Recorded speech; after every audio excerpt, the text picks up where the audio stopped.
आज पवित्र कारगिल विजय दिवस यही अवसर रे से वीर शहीद माने जो माने आम देश मातृका निजर जीवन दान करिसेंती मु तांको मोर भक्तिपूत श्रद्धांजलि ज्ञापन करी आपण मानक जरिया रे मु निवेदन रखिबी जे सेही वीर सैनिक मानकर बलिदान को आमे व्यर्थ करने को दबा नहीं सेमानक त्याग एवं बलिदान को मन रखी आम देश प्रति आम समस्ते आमर कर्तव्य एवं दायित्व को सुचारू रूपे पालन करी ये देश पाई ये जाति पाई यदि निज जीवन उत्सर्ग करने को पड़ो यही शपथ करी यदि आम काम करवा ताहले आज दिवस पालन सार्थकता हम। कारगिल विजय दिवस केवल आम पालन करना यहाँ समग्र भारत वर्ष में पालन करा आम सैनिक संघ राजनगर आम प्रतिवर्ष कारगिल विजय दिवस पालन कर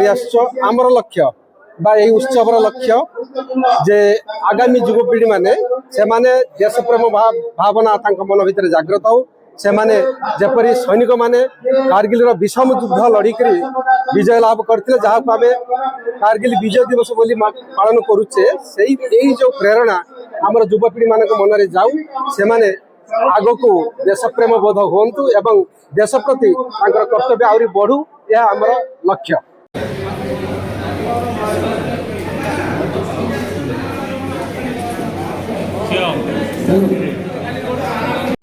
शत शत प्रणाम करू से पुण्य ये मनोरे ना कि हृदय अच्छी एवं आम मानविकतार मूल्यबोधर शीर्ष को जाए आम से सम्मान जनाया ये कार्यक्रम आयोजित कर विशेष भाव में धन्यवाद देवु मेजर गगन बाबू को अच्युत बाबू को एवं समस्त सैनिक संघ को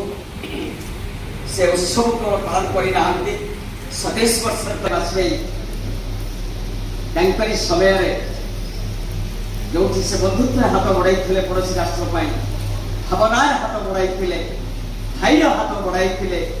किंतु समस्या प्रत्याख्यान अघोषित युद्ध को भाव से आनिले